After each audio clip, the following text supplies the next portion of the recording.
ஓம் சாய்ராம். நம்மளுடைய வியாழக்கிழமை நம்ம துவாரகமை ஆலயத்தில் போடப்பட்ட அன்னதானத்தை தான் பார்க்குறீங்க.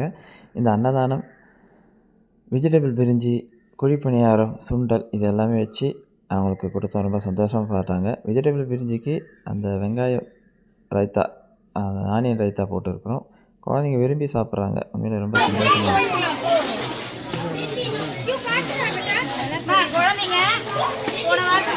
சாப்பாடு அவ்வளோ வேஸ்ட் பண்ணிருக்கீங்க. அதனால கொஞ்சமாக தான் வைக்கிறேன். சாப்பிட்டு வந்து வாங்கி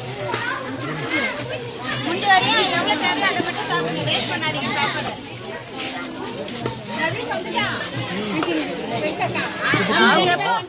வணக்கம். நம்ம துவாரகமை ஆலயத்தில் இந்த வியாழக்கிழமை வெஜ் பிரியாணி தான் செய்ய போகிறோம். அதுக்கு தேவையான அளவு எண்ணெய் ஊற்றியாச்சு.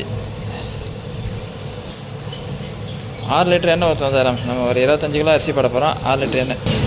தேவையான அளவு பட்டை, லவங்க, சோம்பு, கிராம்பு, ஏலக்காய் இதெல்லாம் போட்டாச்சு சார். அதை கட் பண்ணி வச்சுருக்க வெங்காயத்தை சேர்த்தாச்சு. அதுவும் நல்லா வதங்கட்டும் சார். இப்போ நம்ம தக்காளி அரைச்சி வச்சுக்கிறோம். அதையே நம்ம போட்டுவிடலாம். தக்காளி அரைச்சாச்சு, அதையும் போட்டுவிடுவோம். அதுக்கேற்ற மாதிரி இப்போ கொத்தமல்லி, புதினா, பச்சை மிளகா அதையும் அரைச்சிடலாம். அரைச்சி அதையும் ஊற்றிடலாம்.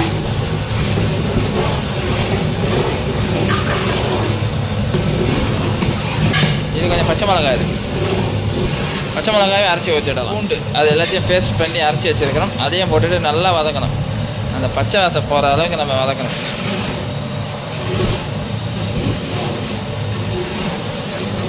வதக்கினே இருந்தால் எல்லாம் அடி பிடிச்சிடும் சார். நல்லா வதங்கணும். அது தேவையான அளவு நம்ம உப்பும் இப்பயே போட்டுடலாம். இது நல்லா வதங்கணும் சார். நல்லா வதங்கினா தான் நல்லா டேஸ்ட்டாக இருக்கும் இந்த வெஜிடபிள் பிரியாணி. நம்ம பிரிஞ்சி மசாலா அதில் போட்டாச்சு. மஞ்சள்தூள், பிரிஞ்சி மசாலா இது எல்லாமே போட்டு அதே நல்லா வதக்கணும். தேவையான அளவு காய்கறி போடலாம் சார். உருளைக்கிழங்கு, பீன்ஸு, கேரட்டு அதுதான் நம்ம போட போகிறோம். காய்கறி நிறையா போடுங்க. உருளைக்கிழங்கு, கேரட்டு, பீன்ஸ்.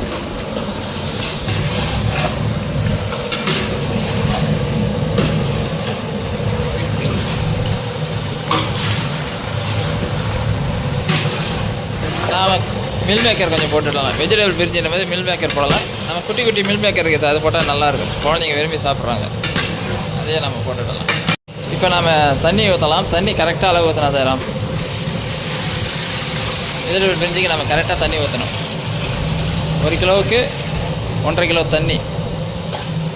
ஒரு படி அரிசினா 1.5 படி தண்ணி ஊற்றுங்க. தண்ணி நிறையாவும் ஊற்றக்கூடாது, கம்மியாக ஊற்றக்கூடாது. அப்போ தான் உதிரியாக வரும். இதை நல்லா ஞாபகத்தில் வச்சு கொதிக்க ஆரம்பிச்சிச்சு. நான் 25 கிலோ அரிசி ஏற்கனவே 2 இடத்துல ஊற வச்சுருக்கேன் பாருங்கள்.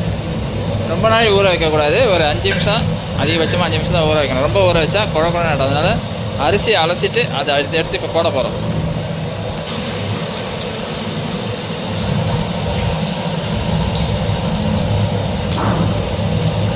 அரிசியை பொறுமையாக போடுங்க. போடும்போதே நல்லா கிளறி விடணும். அடியில் போய் தங்கிடக்கூடாது. நல்லா அருமையாக வந்துருக்கு சார். பிரிஞ்சு பார்த்தீங்கன்னா தெரியும். நம்ம கொஞ்சம் கிளறி விடணும், இல்லைன்னா அடி பிடிக்க ஆரம்பிச்சிடும்.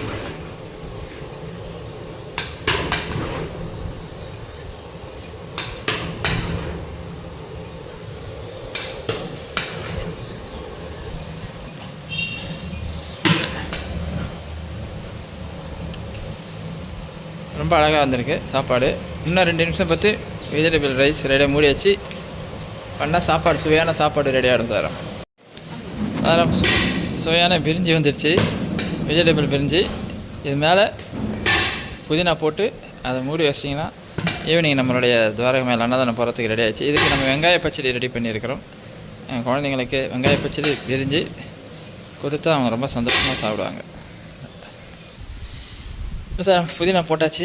போட்டுட்டு ஒரு மூடி வச்சுட்டு பண்ணிங்கன்னா சுவையான வெஜிடபிள் பிரிஞ்சி ரெடி ஆகிடுச்சு.